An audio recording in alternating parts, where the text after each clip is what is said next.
কি হয়? হ ভাই, হ হ হ দেন। এই সোহাগ, বেশি লোভ করিস না, পরে কিন্তু বিপদে পড়বি। না না ভাই, আমাকে কোনো পার্সেল লাগবে না, আপনি এটার বিলই দেন। এই বেটা তুই চুপ থাক। না না ভাই, আপনি ওর কথা শুনেন না, আপনি পার্সেল রেডি করেন।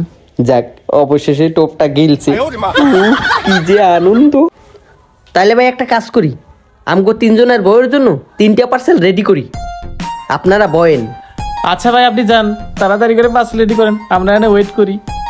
আল্লাহ জানে সোহাগ আবার কোন বিপদে হলাইতেছে। দূর যাওয়ার হইব, বউয়ের জন্য তো একটা পার্সেল নিতে পারবো। আচ্ছা ঠিক আছে, সুযোগ পাইছি, থাকেন কিন্তু আমি আসতেছি।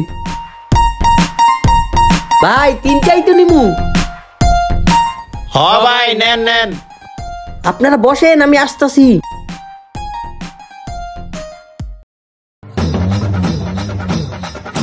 যাই এই সুযোগে কাইটা পড়ি। মিরাজ, পার্সেল দেখে বয়ে যে খুশি হইব। ভাইয়া আপনাদের বিলটা। হে ভাই, আমাকে কিসের বিল? ভাইয়া একটা চিকেন গ্রিল আর 3টা পার্সেল, আপনাদের টোটাল 1020 টাকা। Chicken grill? কি সোহাগ, তোর আগে কইছিলাম বেশি লোভ করিস না, এখন দেখলি তো।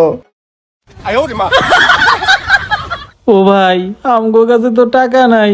ও, তোদের কাছে টাকা নাই? আয় আমার সাথে, টাকা কি করে নিতে হয় এটা আমি ভালোই জানি। বেটা, তোর আগে কইছিলাম বেশি লোভ করিস না, এখন তোর জন্য আমার হাড়ি পাতিল মাজা লাগতেছে। সব দোষ তোর। হ্যাঁ, সব দোষ আমার, খাওয়ার সময় তো কম খাস নাই।